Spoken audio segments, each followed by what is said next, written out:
Today is day 3 and we're going to be doing a gentle flow. We begin in our 4-point kneel, bringing our hands under our shoulders, knees roughly underneath the hips, and we're bringing our spine into a long line. Starting with the very base of your spine, we tuck the tailbone under. So trying to tuck the tailbone under without changing too much of what's going on in the upper spine.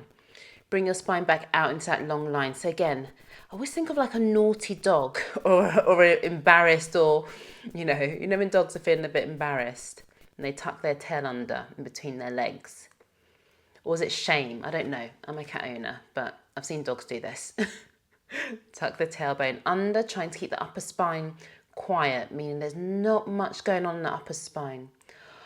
Of course, it's all one spine, so the upper spine is going to move slightly, and I'm not overly trying to stifle that movement, but what I'm saying here is we're trying to concentrate, last one here, the movement to the lower spine. Okay, let's give that upper spine some love. So we're back into our long line again. Now the hips are going to stay still, lower spine stays still, but we send the chest forward. And we go back into our long line. So for this part, I'm always thinking a nice bright light shining out the center of my chest, and I'm trying to shine it onto the wall in front of me. And again, just trying to minimize the movement in the lower spine.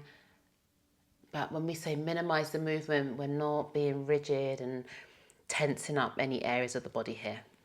Nice gentle flow today. Into long line. Last one here. Into our long line, and we're going to go and do a full cat stretch here. So lifting the spine, rounding, reversing out into long spine. I don't want to say that again. And then sending the chest forward. I've got to think of another word.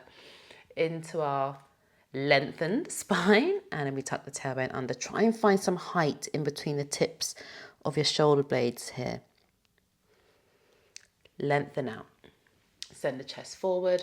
Let's do one more just like this, at least together.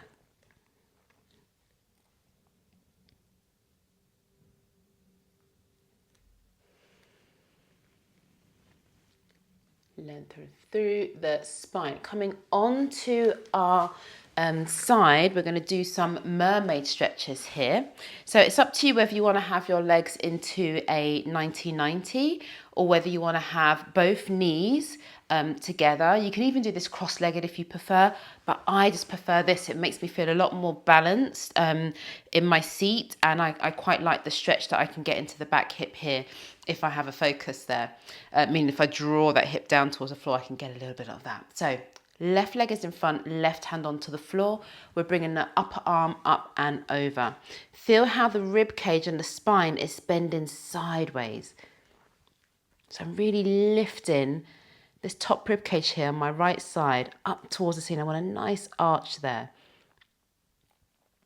And then coming up, bringing the right hand down, left arm comes towards the face.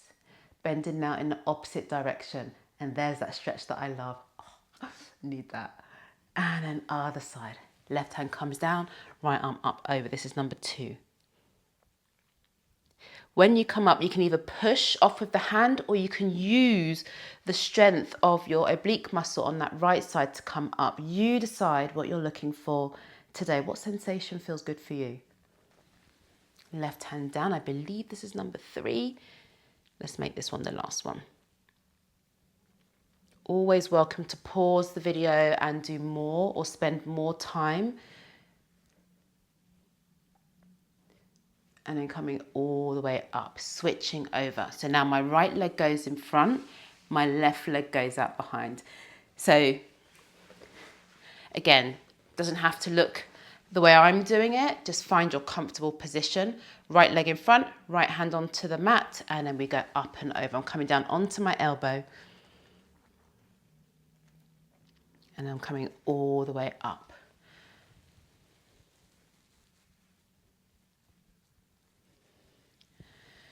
Coming up and over.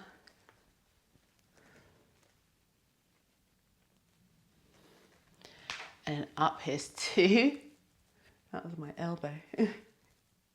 And then last one here.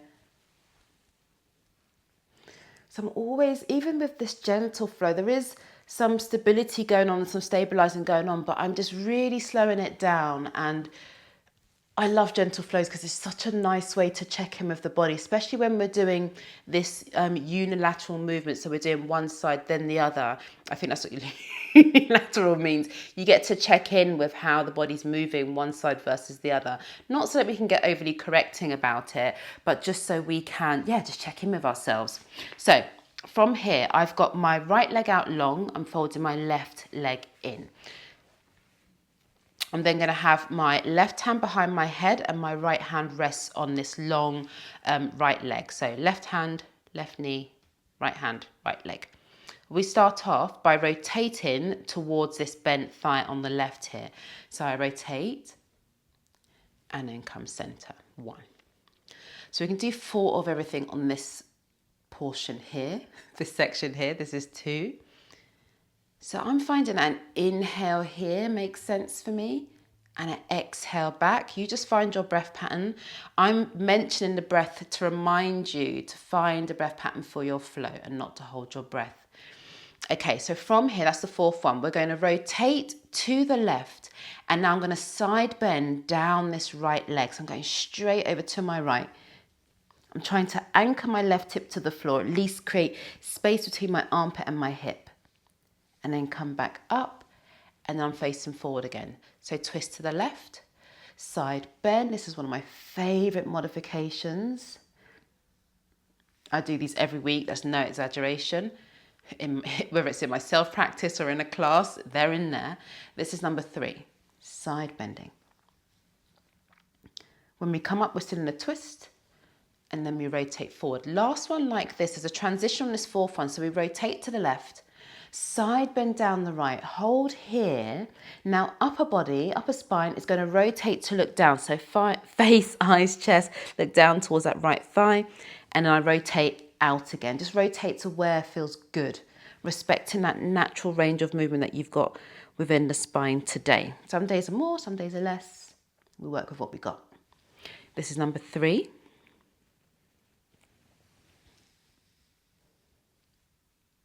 And again, for me, it's an exhale to rotate down and an inhale to rotate out and then come all the way up and into center. Remembering that the breath patterns are always a suggestion. Don't like when people get too overly hooked or hung up, that's the word, on breath patterns and it stifles the movement. Just breathe in and out evenly. Right knee bent in, right hand behind the head, left leg out, left arm onto left leg. And we go again, rotating. To the right this time and center 1. Use the eyes to look to the direction that you're trying to rotate into. That gives the body more information about the space that we can move into. And you might just find you get a little bit more movement by doing that. That's number 3. We might have to do an extra one. I'd rather do one extra than one less. So let's just do one more rotation here. In fact, let's hold here, coming into your side bend. So side bending down that long left leg. This one, we just come straight back up. This is 1. I'm going to count properly. And into center. Rotate. Side bend. Coming up. Facing forward.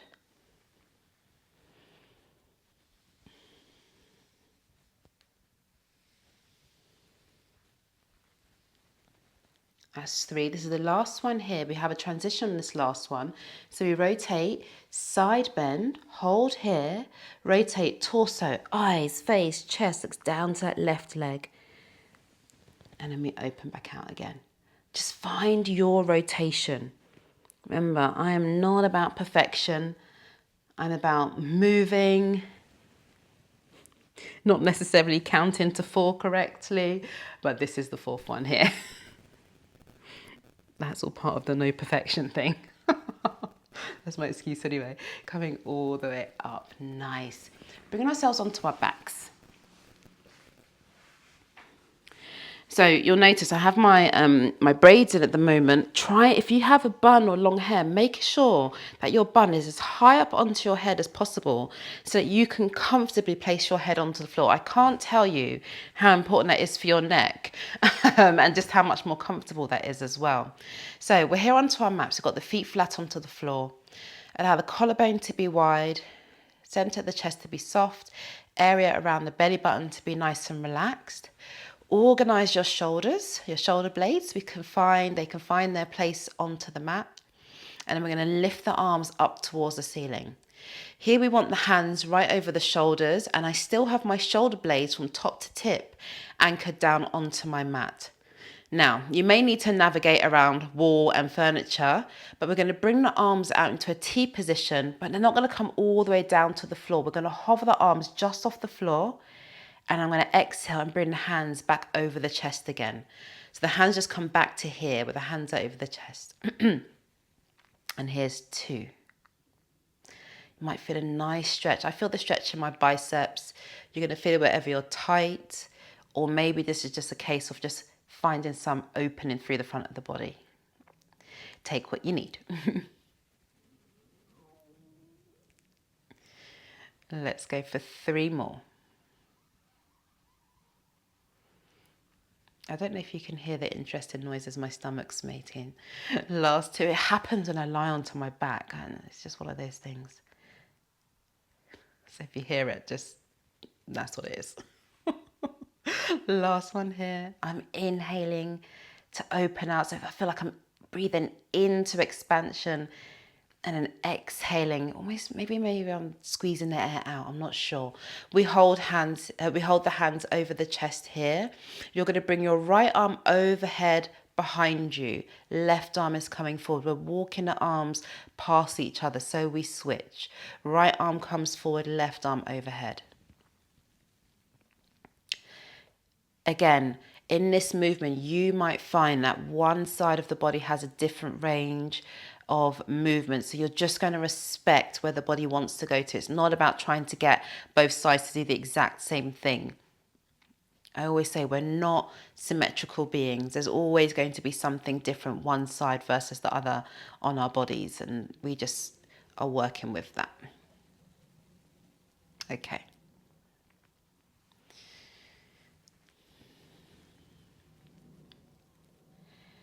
So this next one's going to be interesting, if I must say so myself. Bringing both hands over the chest. Once again, right arm goes up overhead, left arm comes forward. Now we are going to helicopter the arms to the right. So that right arm comes out to the side, left arm comes overhead, and then both hands back over the shoulders again. Same direction. So it's still the right hand overhead, left arm forward, helicopter to the right. This is 2. If you notice I'm bending my arm, it's because of my wall. I'm working with the space I've got. Here's 3, we'll go to 4.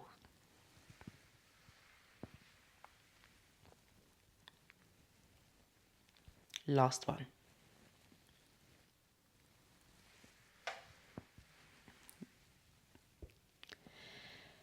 Other direction. So all that means is that now the left hand goes overhead first. And we helicopter to the left. 1.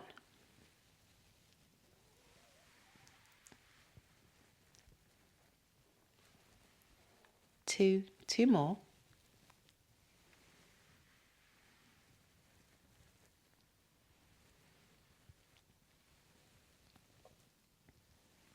Oh, now I'm touching my tripod somehow. It's amazing how with Pilates, at some point you you lengthen so much, you end up touching things that you weren't touching at the beginning.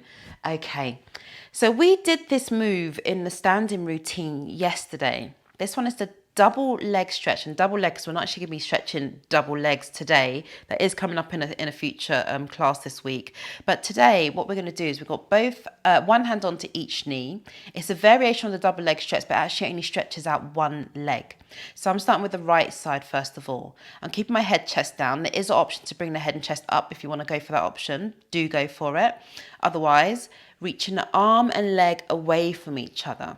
My tailbone is flat to the floor. I'm not bringing my arm any lower than my ear, so I can always see my bicep in the corner of my eye. And then from here, circle the arm back, bring the leg back in.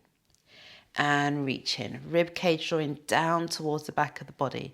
Circling arm, leg comes in. That's 2. Here's 3. We'll go to 5.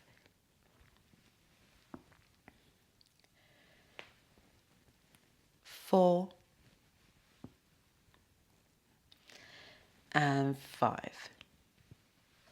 That's it. Other side. So I'm going to show you another variation on the other side. You don't have to circle the arm. So we're going to reach the left arm, left leg long. If you haven't got space, you could just bring the arm and leg straight back in. And reach in 2. And 3.